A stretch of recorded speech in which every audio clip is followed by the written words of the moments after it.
Hey everybody, welcome back to my channel. This is Liz Loves Books. Today, as you can see by my brand new TBR card, we are going to be doing my November TBR.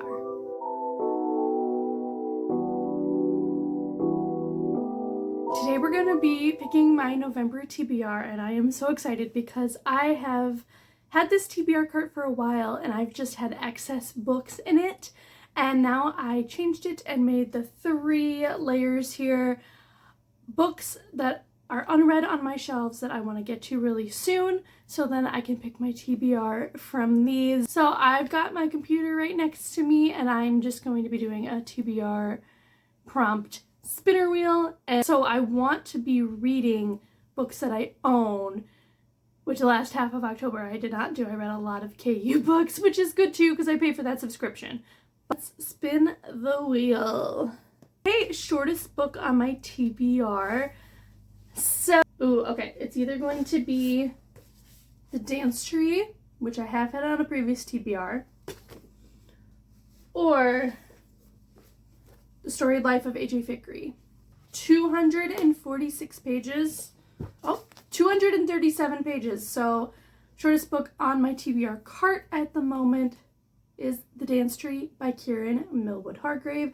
This is a historical fiction, and I'm excited because I had this on a previous TBR, so it'll be good to knock that one off. A little description of this book says, Strasbourg, 1518. At the height of summer, a lone woman begins to dance in the city square. She dances for days without rest, and when hundreds of other women join her, the city council orders musicians to play the devil out of the mob. So, historical fiction. I think this is going to be really interesting, and I'm kind of glad that I've got a short book. Helps me get through more of my TBR. Let's go to spin number 2. We'll had to have a little juxtaposition here. We've got the shortest book on my TBR and then an intimidating book. So, if we take a look here, I know a book that's intimidating is The Bone Season by Samantha Shannon. The Poppy War by R.F. Kuang for sure is intimidating. Oddly enough, I am intimidated by Crown of Midnight by Sarah J. Maas. I read Throne of Glass, I think in January, February this year, and I just haven't continued because it's such a long series. Down at the bottom, you can't see it, but I've got Her Majesty's Royal Coven, which has been on a previous TBR. I am intimidated by that. Oh, and I think I know which one I need to pick. Iron Flame by Rebecca Yarros. I have put this book off for so long. I have Onyx Storm. I've read Fourth Wing twice. I have to put Iron Flame on the TBR, don't I? It makes sense. I feel like I'm either going to love it or I'm going to hate it. Because I have heard lots of mixed feelings on this book. Let's do another spin. Okay, the next thing I got was a title prompt, and that is a title with more than 5 words. So, I don't think I have too many.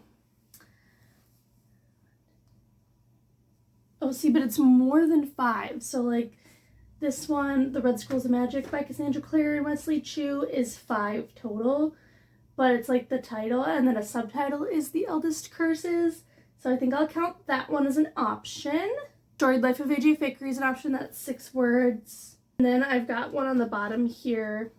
I've got The Storied Life of A.J. Fikry, The Red Scrolls of Magic, The Eldest Curses, book 1, which is the next book I need to read to continue on in my read of the Mortal Instruments series. When I had started, it's Into the Taylorverse, Taylor Swift's songwriting eras, and it's just a really fun, got really cool art just about all the eras that Taylor has done. And then I have another really cool one that I think I definitely should read. It's How Women Made Music, A Revolutionary History from NPR Music. I did my undergrad in music, and that's always been a big part of my life.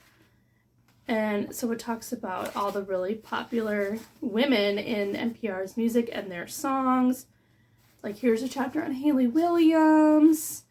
There's Etta James. There's Joni Mitchell. So I feel like to help with like the mood reading vibes, I should pick one of the nonfiction. So I'm going to put these two back. And I think I'm going to go with the How Women Made Music, A Revolutionary History from NPR Music, because I have read 2 other Taylor Swift nonfiction books this year. So I think we're going to go with this one. Okay, we've got 3 books so far, so we are going to keep going and find out what our next spin is. And Enemies to Lovers. Oh, okay, I think I might have a few options. Okay, I had to do some research, and I did find on my TBR cart one other book that is Enemies to Lovers, and it will be a reread, but it's good because I definitely need to reread to continue on in the series, and that is Red Queen by Victoria Aveyard. This is such a good book, and I'm really excited to reread it. It says, this is a world divided by blood, red or silver.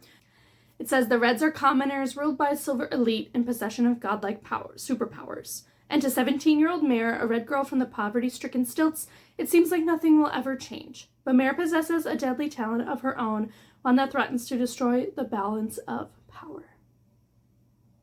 Great. We're going to reread Red Queen by Victoria Aveyard. I am now looking at the pile, though. I have a nonfiction. I have a romantasy, another kind of fantasy with romance elements, and then a historical. So I definitely think I want to try to get like a romance in here. A contemporary. So I can do a contemporary romance. Oh, I'm so excited. Okay. We've got a few. I think out of the 6 that I have, I'm leaning towards maybe these 3. I've got Falling Like Leaves by Misty Wilson. I feel like November is the last time to be able to read this before the season is done. Then I also have Fall I Want by Lyra Parrish. This was on my October TBR, but I didn't get to it. Then I have Cleopatra and Frankenstein by Coco Mellors. It is contemporary, and obviously our characters are named Cleo and Frank, hence Cleopatra and Frankenstein. I'm just feeling like, oh, that would be okay to be able to like read in November. But also I feel like I could get away with it, you know, anytime. It would just be more fun closer to. Ooh, okay. I'm gonna pick between one of these 2.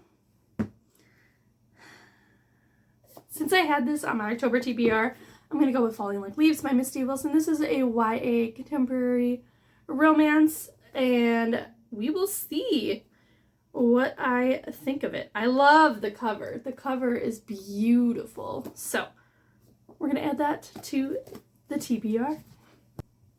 Okay, let's do our next spin and see what we get. Nature on the cover. Oh. I feel like it'd be rude to not pick The Spell Shop by Sarah Beth Durst.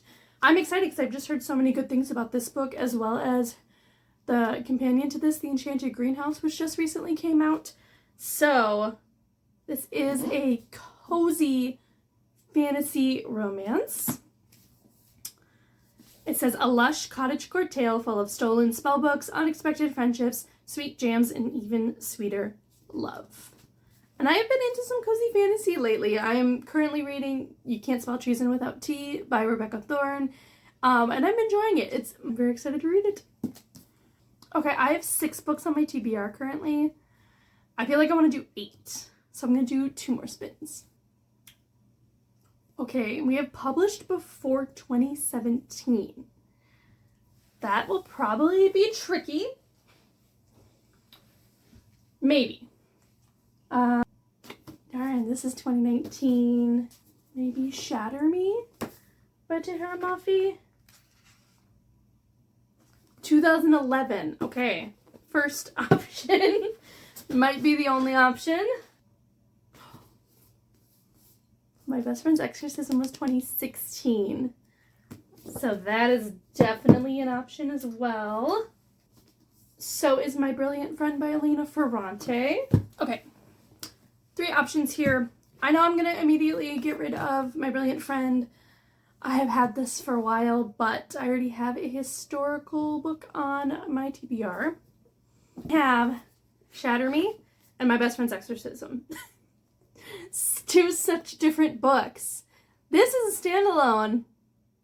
And this is the start of like a really long dystopian YA series. And we're going to pick My Best Friend's Exorcism by Grady Hendrix. I read a novella by Grady Hendrix.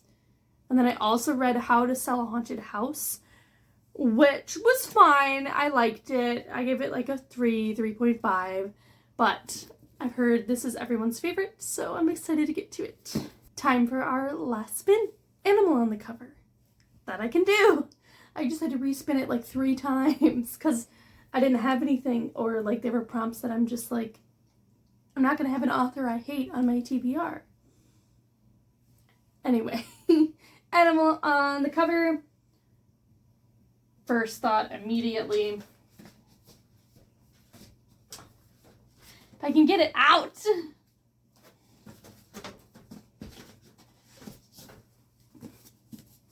Remarkably Bright Creatures by Shelby Van Pelt. This has an octopus on the cover. I could put Faithbreaker by Hannah Keener on my TBR. This was on my October TBR. I did not get to it. And it is the end of a series. I just don't know if I want to.